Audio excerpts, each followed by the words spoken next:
What's up, Mr. Hank? Nothing, man. Shoo. Living the dream, as you say. Yes, sir. That's what we do. Oh, man. So, I'm back in my sunroom. That's what I'm doing. I'm happy. there you go. I like it. I'm in location X again. So, yeah, first tournament of the season already done. Seems like we were just started playing on this thing. I know, right? Like, So we had a good turnout. We had 46 anglers. yeah. 35 of them competed in the Big Bass, Hourly Big Bass side. New lake for their CKA. Unknown. So it was pretty interesting. I wish I had fished it, but I had other things going on. Really interesting lake. I mean, I didn't see much of it, but what I did see was very juicy. Yeah, it was a pretty interesting lake. It was different than I expected. I was told it was going to be. Leland actually told me when he first got on the lake, he was surprised it wasn't what he thought it was from looking at the maps, and he was 100% accurate on that. It was different. So I thought it was going to be like, straight drops off the bank to 100 feet of water, but no, not the case. Wow. So it had some interesting features to it. That's cool, man. That's very cool. I'm glad to see it. I was glad to see the turnout. I was glad to see, hey, Jonathan, nice meeting you the other day. It was really nice, man. I met a whole bunch of new people at the event. Ronald, hats off to you, sir, as always. He's the best. Nice. Yeah, it was good. Like, see old faces, see new faces, see meet a lot of people. Who I didn't meet though at the awards was Carrie or Kari. I'm not sure how you pronounce it. She won one of the big bass hourlies. I was hoping to shake her hand and congratulate her. Yeah. But Carrie or Kari, if you're out there, congratulations from all the CKA directors. You are the first woman to ever cash a check in CKA competition. Interesting little fact. Yeah. There have been women have competed in CKA, but they've never cashed a check in any event. And then she showed up and won, I think it was hour 6 or 7. She took it down. It wasn't even a big fish, but it was big enough. It shows every hour is different. Yeah, that was interesting doing the payouts. There was 9 people that got paid. So, you only pay the top 4 in the main event, but you get big bass. Plus you got and 8 other hours that can pay out separately. So yeah, nine separate people got paid. So cool. Yeah. So, and it was good payout for the big bass. The hourly big bass is $105 an hour. So there's your entry fee and some gas money. So not bad. Oh, totally. Yeah. And I'll say this too. About the turnout, about the payouts, about everything, smooth event. I'll grade myself as a judge. It was brutal. It was brutal. There were a lot of fish that came in at one point. They came in like big chunks, like there's always a steady drip, but that lake would just deliver like a wave of fish all at once. Like I'd get like 5 fish to judge in half an hour, and then suddenly 40 would show up in 10 minutes. Because guys would find a school like a wolf pack of those Alabama bass, and they'd just catch them one after another. I noticed that fishing when it was a couple spurts I had. So it was the bass were like firing off at certain times. And you just multiply that by how many anglers are on the water, you're going to get those big chunks of bass that came in.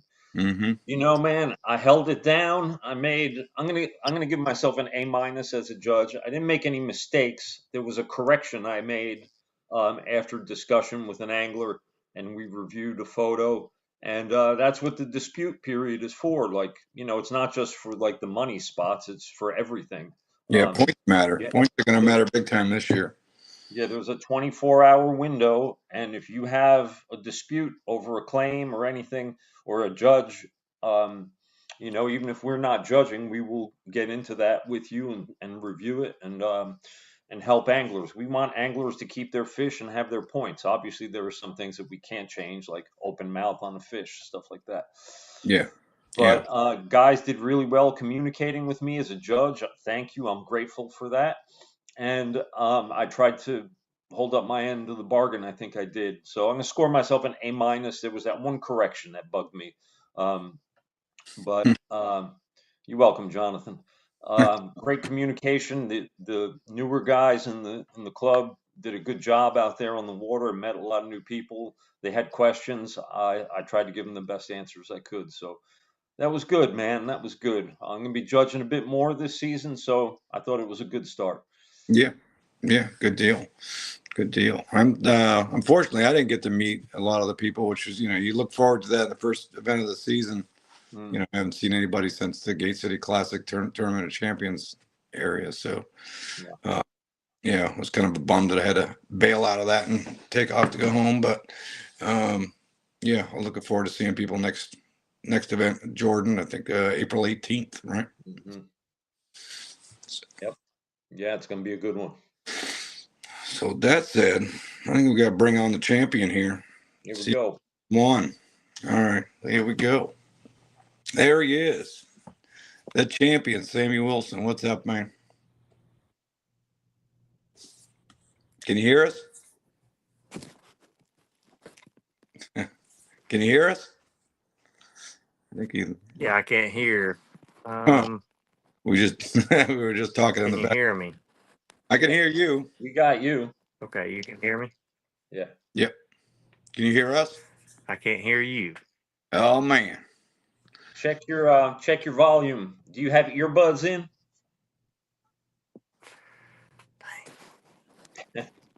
I wonder if it's earbuds. I don't know. I don't think so. I don't know what's going on here. What's up, Sammy? Yeah. What do you think that could be?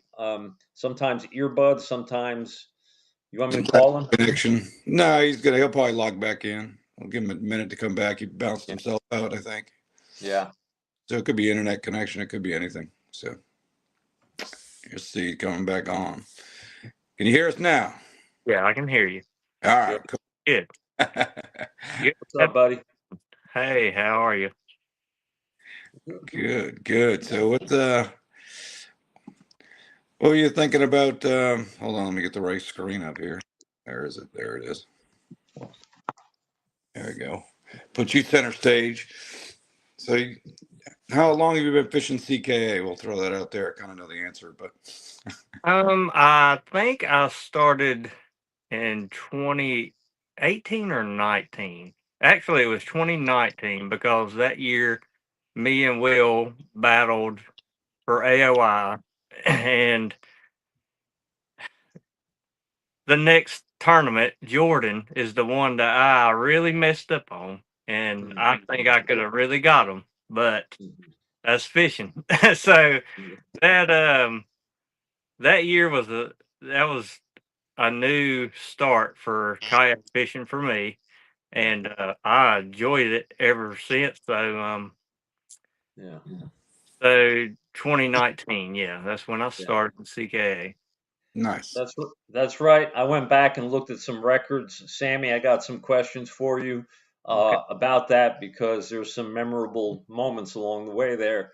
But since you mentioned it, that first year, it was you and Will battled it out. But there was also one of the old dogs in the club was Joey Sullivan was in the mix for that. Oh yeah, he was the top dog.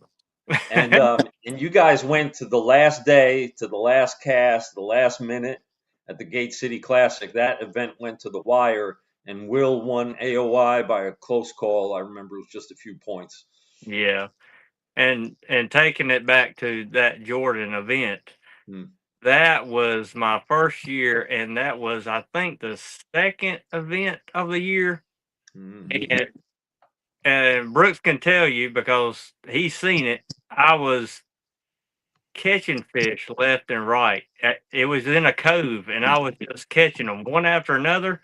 But learning how to put that fish on that board and take a picture was something else. And I think that lost it for me because I put so many on the board, they flopped off, and that was when I was like, okay, I need to learn this if I'm going to Right. do good. So, following event after that was High Rock, which I Yeah. finished 7th. That was huge for me as a rookie. I was like 7th. Yeah. I'm on High Rock, that's close to home, and then the following event was Tuckertown, and I won it. And Yeah. so Yeah. that was huge for me, and that what got me started. So Yeah, Joe, I just pulled it up. It's on the website. You can go to the CKA Hall of Champions. You can look up names, standings, and yeah, Joey Sullivan won High Rock. Matt Hodge won that event at Jordan Lake. The last time that he won an event, that was the last big showing of the Hodge brothers in uh, CKA. they Uh, were big stuff. yeah, they've been back and fished since, but they haven't won. That was their last win by either one of the brothers. Um, and then yeah, and then you guys battled it out to the end. I want to say Will won an event later in the season. Yeah, he did. He won at Randleman. Won at random, and I think I got third that event. And So, Keith McGee won at Car Scott. We fished Car Scott that yeah, year. That was before Foothills existed, so we would go out west up that way. And then Bob Dayton won the Gate City Classic. Keith won the TOC. Yeah, wow, so and you won ROI. You were the second ROI after Keith McGee the previous year. how about that? Yeah. So, it only seems like a couple years ago. We all remember it. I remember the day on Tuckertown because I had one fish on the board, and then all of a sudden I was catching 4 and 5 pounders all over the place, and I had 60 inches almost. And you crushed them that day and beat me by a couple inches, but I think I dropped a fourth. Some other people got into it too. Yeah, But I remember Tuckertown. That was the day that CK finally realized, like, hey, Tuckertown's a hell of a fishery, and we've been going back a lot since then. And Right. you were the champion at that event, and that bag you put up made everybody think, hey, you know something? Maybe Tuckertown's better than we thought. you Yeah. know, I'll say something about that event. It was actually me and you, I think, up at the top of the field, but I started that morning top water. I love some top water. I can do some top water, but after 10 or 15 minutes of top water, and I was like, they're not hitting it. I went out to the ledge and I smoked them. And the first hour and a half, I mean, I had my limit, and it was enough to go through the day to win. So Yeah, it's just something about it.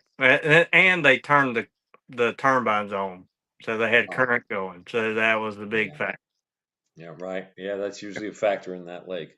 Good, Yeah. man. Well, you mentioned top water. That sets you up. Let's talk about how you did on Saturday, how you won it. Let me ask you this.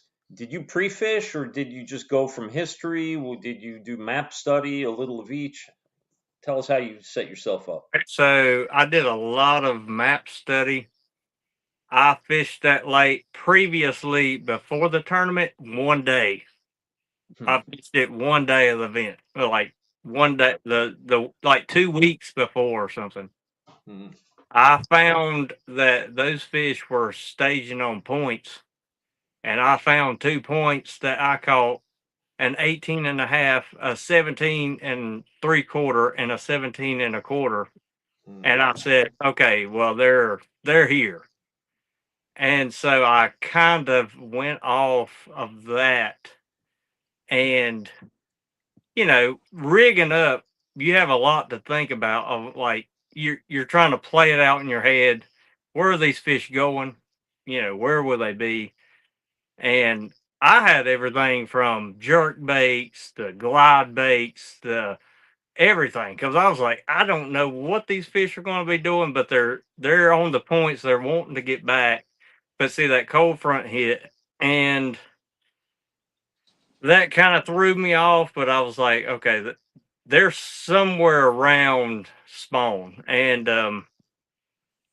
so I put on top water, you know, everybody kind of knows what I throw on top water. But in this video, I'll just say top water. But I started the event out throwing it, just seeing if they'll be up cruising, because I was like, it's a hot water lake, so they'll probably won't have as much change as other lakes, because with a cold front, their water stays a little bit warmer, granted. But I knew that maybe by then they're cruising flats. They're trying to get up, and I'll tell you that I cast the first cast of that event. I caught a 17 and 3/4 bass, and I said, okay, well,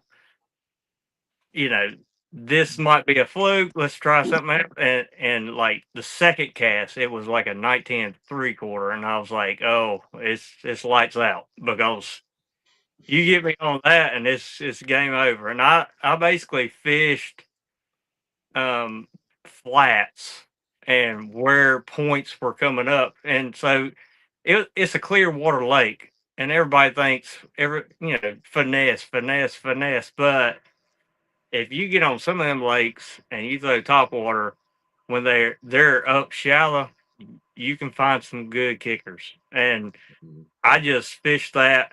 Granted, in the morning you only have that window, so I might have not posted but one, just because I was trying to get after it as fast and as hard as I can. Now I slowed it down because that cold front, because I had hoodie, I had jeans, all that stuff. But I caught 5 fish, I think it was like 88 and some inches within like 740 of that morning. And I was like, all right, that's pretty decent. But after that last bite of top water, that was it. Sun come out, you wouldn't buying no bite on top water. So they were, but a lot of that bite were, I would see them either busting off of points. It might be 10, 11 feet, but I'm casting, because them spots they cruise, so they'll see something 10 foot and come up to the top. So I caught 2 or 3 of them like that. But that's how the morning went. So what changed as the day went on? What did you make any changes? What did you do next after the top So, water got? so the changes I made, I fished top water. I caught a good limit. I left that and went to some spots that I practiced at, that I was like, okay, this could be good spots. And I put the top water away. I actually was jerk baiting and glide bait. I hooked one on glide bait, and I was like, okay, they're still shallow. Jerk bait. I had one nose it, look at it, and then dive back down. I said, something's not right. So I went actually miles around the lake, and I said, why am I going way off when I could just go back to where those fish were? And if they're grouped together, some fish will still be on them flats. So I went back to the flats and slowed way down, like extremely painfully slow with a Texas rig.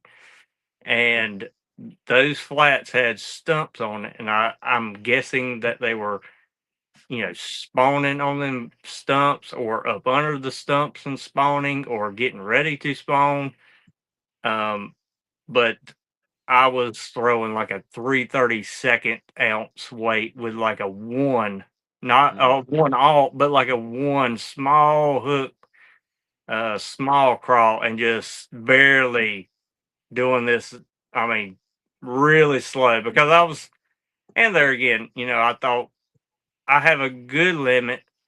Let's just go back to the places that I've caught them and slow down. And I've done that on falls. I've caught them in the morning, and I went back and caught giants doing that. And so, I mean, some history and learning, and everything plays a factor. And just like I was telling my wife, these videos are good for, not only everybody else, but rookies that are trying to learn or trying to, you know, all everything that we know as bass anglers, trying to bring in and put it all together. These videos are good because even I like to watch them and know if I don't do good, I want to know what happened that I can learn from. So Mm-hmm. Exactly. Exactly. That's the kind of the main thing that I like doing these for, because it's fun to talk to people, even though, I get my butt kicked. It's like, whatever. What was I doing wrong? Yeah. I didn't do horrible at this one. I did all right. And it's kind of funny because, like you said, with everyone thinking light line with finesse, I was flipping a Texas rig on 20-pound test, and I was throwing a chatterbait with 17-pound test. I was like, I found a little bit dirty of water, and I was like, whatever. I'm doing what I know what to do. That's it. now to go back to that point, I went out of Carolina Marina, and that water was super clear. And yes, my Texas rig was on 8.4 fluorocarbon, so it was super finesse. But I was painfully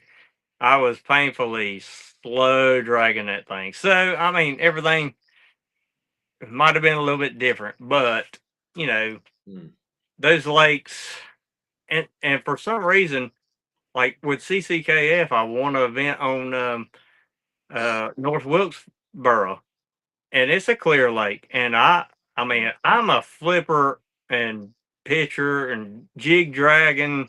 I mean, I love that stuff. But when it comes to that, you have to think differently from the whole field.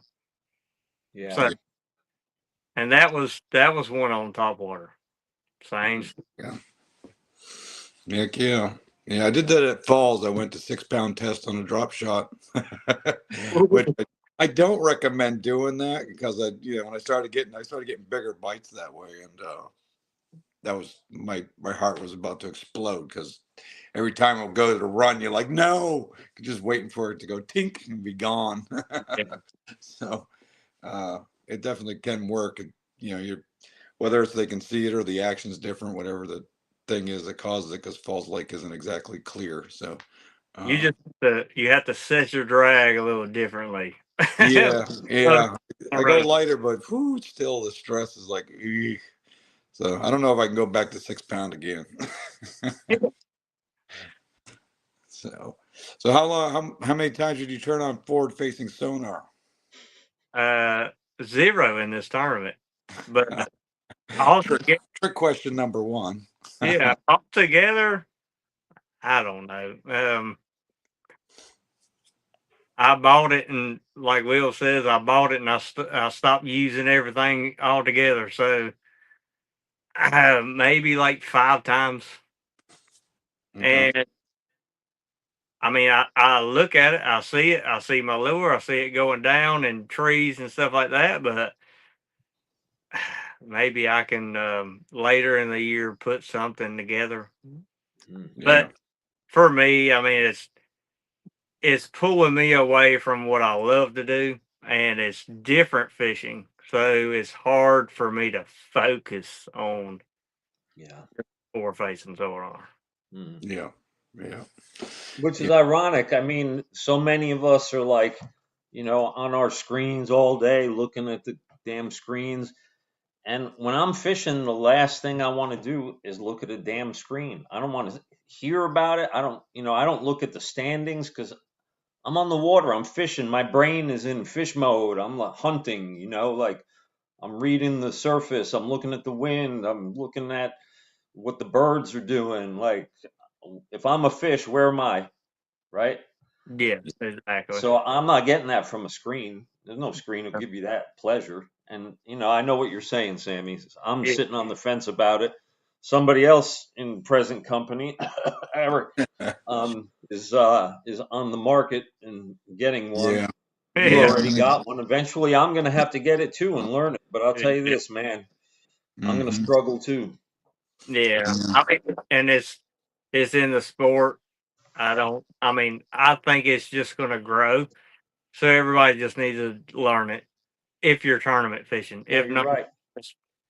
you Well, know, I will say this. I mean, there's this idea that you need everything and all this hot shot gear to do stuff. And I've been posting on my page about, 10 years ago was the first KBF national championship, which was like the first time everybody realized, like, oh man, there are a lot of us. And I went there in a paddle kayak. I didn't have a pedal drive. I didn't have a motor. I didn't even have a fish finder. I had a milk crate on the back of it, and I still had a point and shoot camera that I had to download my pictures off at the tournament. I mean, I had an iPhone, but I didn't like using it for the pictures because I was afraid I'd lose it in the water. And yeah. I came home with a big check, and it's happened multiple times since then. Like, look at Drew Gregory. You don't need all that stuff always. It depends on the lake, depends on the water, but I'm totally opposed to the idea that you need forward facing sonar to win tournaments. I know it increases your chances at some events, but I still think the old school guy has a chance with just simple gear, so long as you know what you're doing, right? Like, Oh the yeah. bottom line is you have to be a good fisherman, and if you're a good fisherman, you always got a chance. Yeah. Right. And I think like with Blues, I think with if you had four facing sonar, yes, I probably wouldn't have won, but I would have been close I or don't know. in the mix. But I don't know, man. We were predicting that when we said, up mid to upper 80s would win it. 90-inch bag. yeah, From what everyone says, that's a very strong bag for that lake. Yeah. appreciate Yeah. that. Yeah, that was definitely a bag. I think, you still would have been probably there with 90, I would think. Yeah.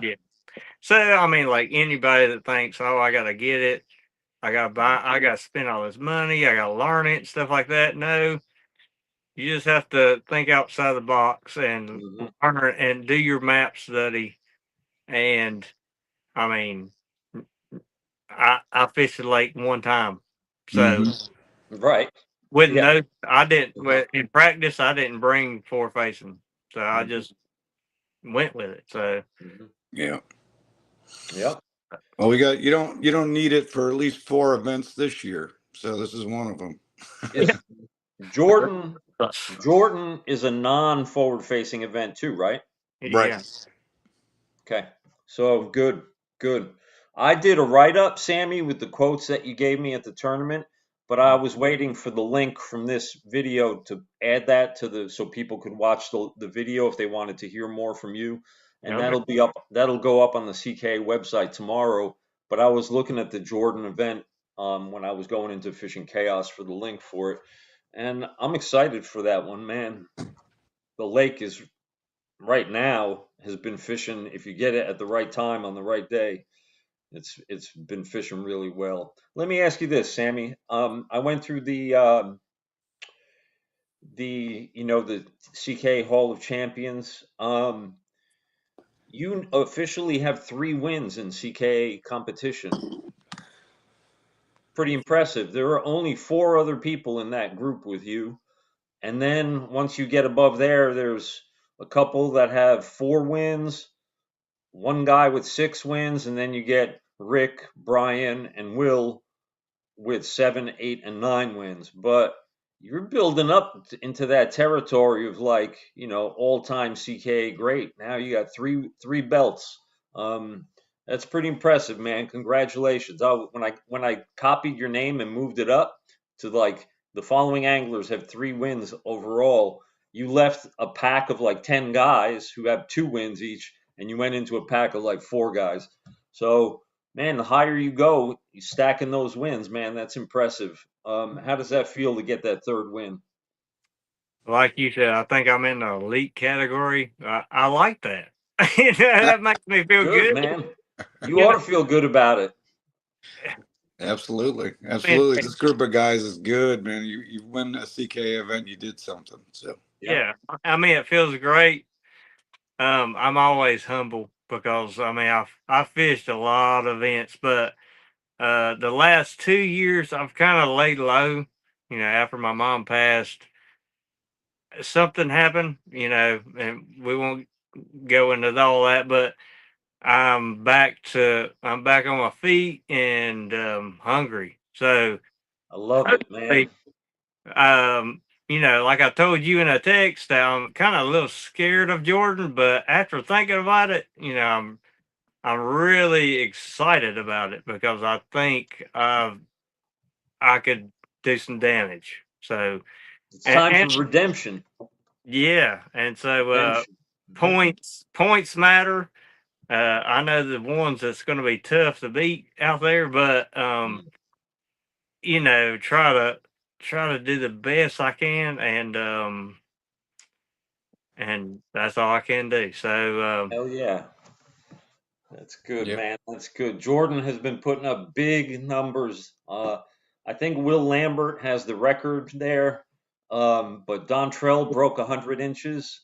Um, Dontrell broke 100 there last year or 2 years. 2 years ago, we didn't fish Jordan last year, so yeah, 2 years ago we went there and Dontrell broke 100. So there've been a few 100-inch bags out of that lake in CKA tournaments, and they've all come within the last 5 years. Especially if you add in the CCKF stuff that was done there, where I think Will got the record at a CCKF event. It was a huge bag that he caught there. So yeah, man, that's good. That's good. I'm glad you're back and well, going again hard. with Jordan being non-facing sonar, I won't have to worry about some of them, but Hmm. there's some of them that I will have to. So, Oh yeah. uh, you know, I've actually fished. Actually, that was my first year in 2019 when I went to Jordan. I mean, for the first time because I had a bass boat. I sold it. I went to Tillery a lot, but I never traveled all the way to Jordan. But I will say I had a I had a good solid bag in the Hall River, and that was blown out by that storm you were talking Oh about. yeah. So I had to just randomly pick somewhere and go. Mm. So that kind of messed me up there. But other than that, I mean, I haven't never fished Jordan a whole lot, but I'm looking forward to it. So I've got some ideas. So That's amazing. Good, Sammy. Congratulations again, brother. thank you. Do you have any sponsors you want to shout out? Um, Me, myself, and my wife. That's about it. Those are the most important sponsors, man. Right. Yep, Right. that's right. Yeah. Heck yeah. The checking account and the Visa card. That's all it needs. Yeah. Good deal. Yeah. So, what's the goal for this year? Did you set one before the year, or you just? Well, every year is every year that I start CKA is AOI and getting the AOI since Will beat me the very first year. But starting off with the right foot, I mean that kind of gets the game going, but Mm. you know it's still a long ways to go. So Yeah. you have to stay on it. I mean, it's hard. It's like I said in my post. I mean, it's hard to win nowadays. I mean, it's you have to really know what you're doing. So, um, with everything, I mean, non-facing sonar or with sonar, but I mean, we'll see what you know what happens. So I don't know, but Good, man. That AOI sounds good. AOI is that's the goal, I guess. Yeah. Cool. Yeah. I've never come close in this club, but it's yeah, it's always the goal that I sit there. It's like, then two tournaments in, I'm like, oh well, I'll just fish. But I mean, yeah, another goal for me is just get out on the water and just fish events. Mm. So stick Yeah. with CKA. A lot of times I'm going to different clubs and fishing events, and I'm not really, there's no pattern of, who I'm going to fish with or what. I just like the event. So,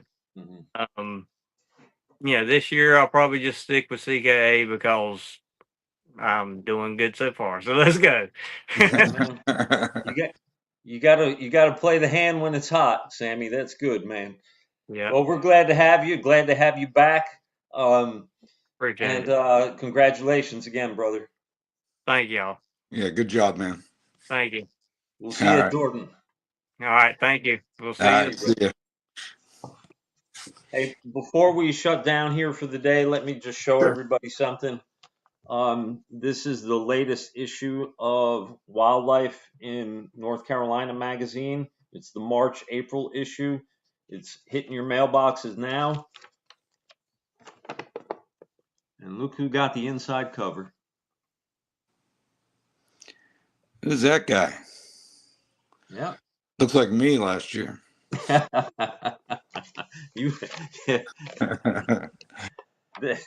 He definitely doesn't have enough gray hair. That's Mr. Alex Sterling. They gave him. That Look was at that, Alex? man. Yeah, That was a bad angle. he got the whole inside cover. Oh, nice. Nice. And it's a beautiful photo. They got it from above.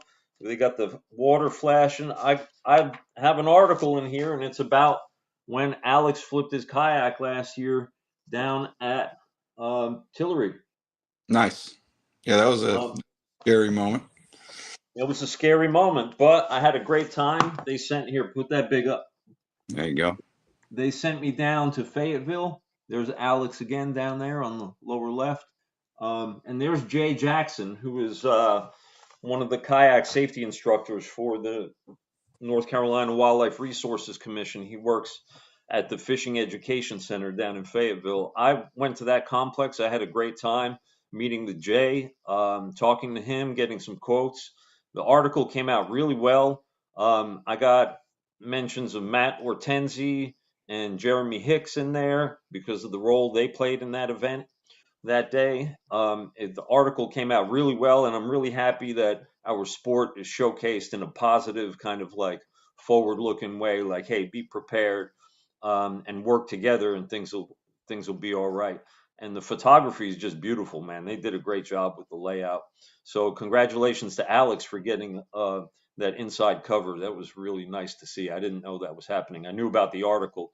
I'm going to bring a stack of them to the next CKA event down at Jordan. So whoever doesn't see it or have a subscription can read it and enjoy that. And, Good deal. Alex will sign your copies. He's famous now. Oh, yeah. Oh, yeah. He's totally famous. He's the man. The myth. There he is, man. You're welcome, brother. A pleasure working with you on the article. We sat down, we had lunch one day, and we went over the incident, and he told me about what he would have done differently and what he did right. It was really great because he gave that safety talk at Get Outdoors last year, and this was kind of like proof of the fact that you need to be prepared, just in case the crazy things happen, because they can. Yep. Alex on the water. Give him a follow. Give him a follow. Yeah, definitely. Yeah, let me leave that up there a minute. Yeah. Sure. And then Get Outdoors actually has been working with us at the APA, the American Paddle Association or something. American Canoe Association. Yeah, that's the one. Yep. And they're working with them on safety stuff, and they do a lot of training there too. So if you want to get into more safety and in a controlled environment with an instructor, they do some stuff. So definitely keep an eye on their Facebook page. Yeah. You can go there and learn how to flip a kayak and get back in. So important to know how to do that stuff, man. I've done some things like, we talked about this last time. Safety is a learned behavior. It's not like something you just do automatically. You got to put yourself in the mindset that I'm going to do this safely. I remember one time I got a new PFD. I took it down to the pool. I strapped that thing on. I jumped in the pool to see how I would float with the PFD because I wanted to be sure it was the right one for me. Man, just do whatever you got to do to be safe. But taking a course down at the Peckman Center, in Fayetteville. You can go down there, talk to Jay. He's got an account you can follow. He does a lot of saltwater kayak fishing. He's a really experienced and informative guy. Do all that. And also KBF has that KFast course that they offer. It's a cheap online course, a safety course. You can get certified that way too. And that's, been reviewed by ACA, and they worked with top guys like Jeff Little to put that together. So Yeah, yeah, that's it's all. good, man. Yeah. This article that showcases Alex and kayak safety, it's a good thing that came out of that experience, man. It was a teaching moment, as we call them in Right. education. Yeah, we're gonna get the word out more of that stuff because as much as we do with captains meetings and stuff, yeah, definitely people need to share that stuff and get it out there in the groups, the kayak fishing groups, everything, because we constantly see accidents and don't like seeing it. So Hate it. Yep. yeah, All right, so I'll have copies of that down at Jordan. I'll have a box or half a box now. I gave like 20 to Alex. So nice, yeah, man. cool. Well, we'll see you all next Thursday. Have a little chat about the spawn. Yeah, and I'll tell you how things went. I'm going up to Virginia to fish the Bass Nation event there. So Is that this weekend? yeah. And then that's at Sandy. Yep. There you go. A lake I know guys nothing about. Well, it works out for some people like Sammy, so maybe it'll work out for you. It has for me in the past. Me and Dontrell are going up. I'm not sure if any other CKA guys, but Dontrell Sullivan's fishing that event too. Yeah, if you want to try to qualify for the Bassmaster Kayak Championship, that's a great way to do it. That's one way to do it. And Sean, who runs it, is a CKA guy. He's fished with us in the past and even won, I Right. think. Yeah. So he runs it. He runs a good ship up there. So yeah, Yeah. man. Hopefully I'll have news next week. All right, cool deal. All right, till next week. See you guys later. See you guys.